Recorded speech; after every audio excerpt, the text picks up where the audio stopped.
عرض سلام و ادب و احترام خدمت همراهان چنل راه کاسبی. امیدوارم شما عزیزان هر جا هستید حال دلتون خوب باشه.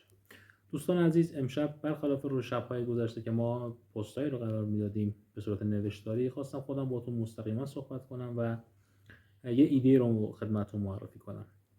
دوستان، این ایده که امشب عرض می‌کنم خدمتتون مناسب افرادی هست که دسترسی به مکان‌های شلوغ دارن، مخصوصا افرادی که در سمت استان‌های مازندران هستن و جاهایی که مربوط به ساحل میشه. دوستان میتونن شبها که خیلی از دوستان مراجعه میکنن برای شب نشینی لب ساحل قلیون اجاره بدن و برای راه اندازی این کار هم زیاد هزینه نیاز نیست انجام بشه. شما میتونید با 10 تا 20 تا خرید قلیون این شغل رو راه اندازی کنید و شبا از ساعت 8 تا 2 تا 3 تا پاسی از شب اونجا قلیون ها رو به اجاره بدید و کنار قلیون هاتون سرویس دهی کنید و تنقلاتی هم کنارشون بفروشید و قطعا درآمد بالای 50 تا 100 میلیون تومان رو در ماه میتونید تجربه کنید.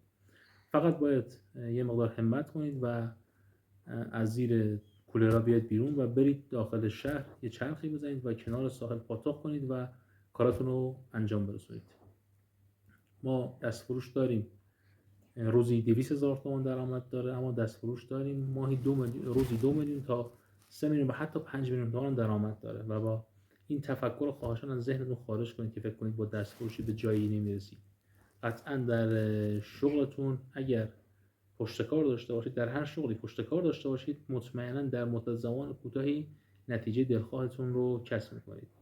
امیدوارم از این ایده‌ای که امشب خدمتتون معرفی شد نهایت استفاده رو ببرید و همچنین امشب میخوام 2 تا کتاب رو خدمتتون معرفی کنم که بسیار به شما کمک میکنه که دیدگاهتون نسبت به آینده تغییر کنه. کتاب اول کتاب دولت و فرزانگی هستش که یکی از بهترین کتاب‌هایی هستش که من خودم در طول زندگی مطالعه کردم و اینو به شدت پیشنهاد میدم به شما دوستان عزیز که داستان یک جوان 32 ساله‌ای هستش که از شغل فعلیش ناراضی و دنبال تغییر ذهنیت و تغییر شغلش هستش.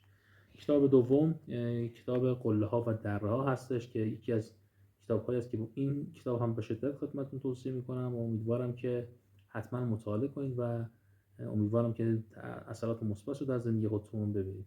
امیدوارم هر جای دنیا هستید حال دلتون خوش باشه دوستان.